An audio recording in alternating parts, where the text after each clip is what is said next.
हरि ओम ध्याये नित्यं महेशं रजतगिरिनिभं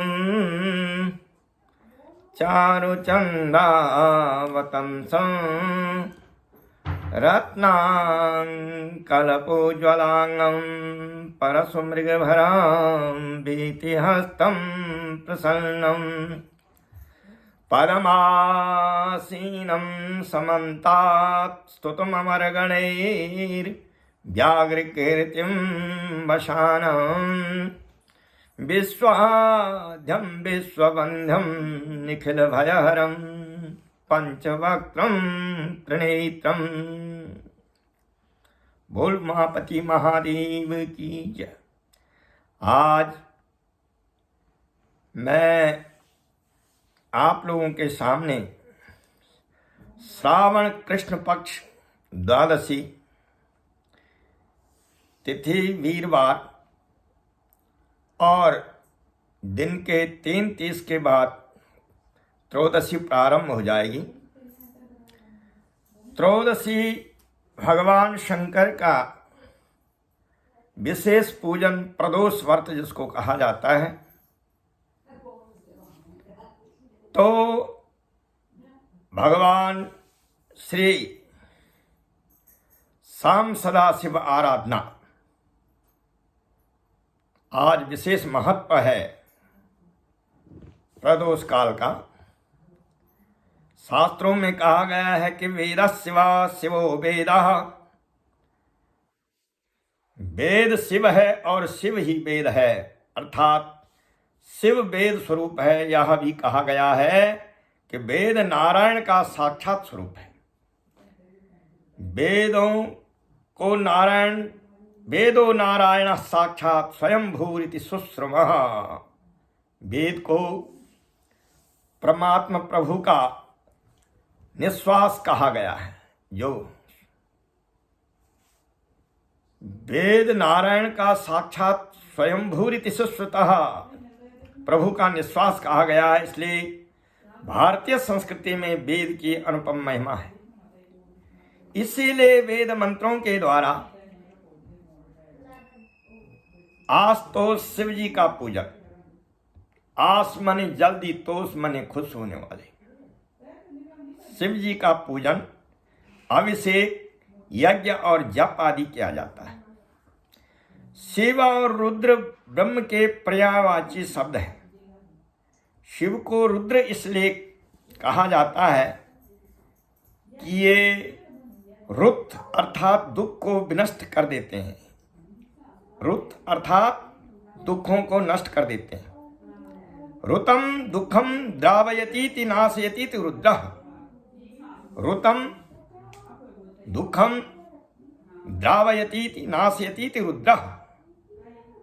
रुद्र हृदयोपनिषद में लिखा है, सर्वदेवात्मको रुद्रः सर्वे देवा शिवात्मका रुद्रात् प्रवर्तते बीजं बीजयो निर्जनार्दनः। यो रुद्रः सः स्वयं ब्रह्म, यो ब्रह्मा सः हुताशनः। ब्रह्म विष्णु मयो रुद्रः अग्नि सोमात्मकं जगत्। अर्थात शाम सदाशिव की उपासना के लिए रुद्राष्टाध्याय ग्रंथ जो है वेद का ही सारभूत संग्रह इसमें किया गया है। जैसे दूध का लास्ट मंथन करके घी निकलता है, इसी प्रकार वेदों का मंथन करके भगवान आशुतोष भोलेनाथ ऑर्डरदानी की उपासना के लिए रुद्राष्टाध्याय ग्रंथ सारभूत संग्रह। इसके पाठ से, इसके अभिषेक करने से, इसके जप करने से राजधर्म, ज्ञान धर्म, वैराग्य, शांति, महासदाशिव की स्तुति इस रुद्राष्टाध्याय के पाठ अभिषेक से ही शाम सदाशिव भगवान की आराधना जो करते हैं उन्हें जितनी सारी समुद्र से लेकर आसमुद्रक स्थिति सानाम अनाकारत वर्तमनाम, जो धरती 7 द्वीप नवखंड में, इस धरती पृथ्वी के जो है 7 द्वीप और 9 खंड है। समुद्र से लेकर हिमालय पर्यंत सारी धरती में जितने फल पुष्प धन दौलत और नाना प्रकार की औषधियां सोना हीरे मोती जितने भी पृथ्वी के अंदर सारा सार भरा हुआ है, उससे अधिक पुण्य फल एक बार रुद्राभिषेक पाठ करने से भगवान शंकर उस इतना सारा फल प्रदान करते हैं। धन धान्य की प्राप्ति और पुत्र पौत्र आदि की प्राप्ति, सुंदर स्वास्थ्य की प्राप्ति, रोग शोक को दूर करने के वास्ते, परलोक में सद्गति प्राप्ति वास्ते, समस्त कामनाओं इच्छाओं की पूर्ति श्री भगवान शिव शंकर की आराधना से प्राप्त होती है। शिव पुराण में सनकादि ऋषियों के प्रश्न पर स्वयं शिव जी ने रुद्राष्टाध्याय के मंत्रों द्वारा अभिषेक एवं पाठ की महिमा कही है। मनसा कर्मणा वाचा शुचि संग विवर्जिता सर्वान कामानमाप्नोति लभ्यते परमां गतिम।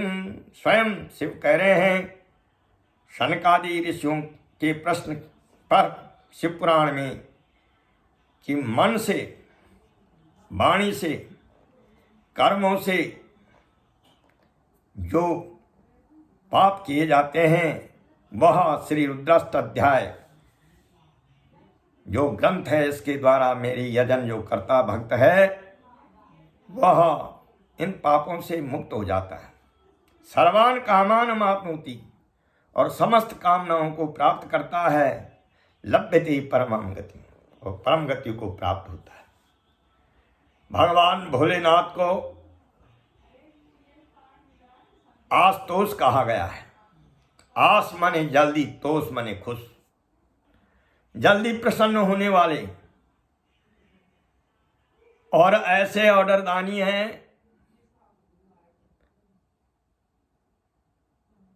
कि भक्त को मनोकामना, जो मन इच्छित कामनाएं हैं, मन में जो इच्छाएं हैं, उनको पूर्ण करने वाले आशुतोष, इनको देर नहीं लगती, तुरंत प्रदान कर देते हैं, वरदान दे देते हैं। ऐसे भोलेनाथ स्वयं जिन्होंने जो है ऐसे ऐसे वरदान दे, तो इसका जो सारभूत वेदों का जो ग्रंथ है, जिस ग्रंथ के माध्यम से भगवान की स्तुति अभिषेक पाठ जप किया जाता है, वो ग्रंथ है रुद्राष्टाध्यायी रुद्राभिषेक। चराचर सृष्टि में जब धरती पे कोई विपदा आती तो भगवान विष्णु को आना पड़ता है, और तमाम लोकों में जब विपदा आती है समस्त देवताओं को भगवान भोलेनाथ के पास जाना पड़ता है। तो भगवान भोलेनाथ आशुतोष है। इनसे रुद्राभिषेक पाठ विधि पूर्वक अच्छे विद्वान ब्राह्मणों के द्वारा करने से समस्त मनोकामनाएं पूर्ण होती है, और भगवान के सामने उपस्थित होकर के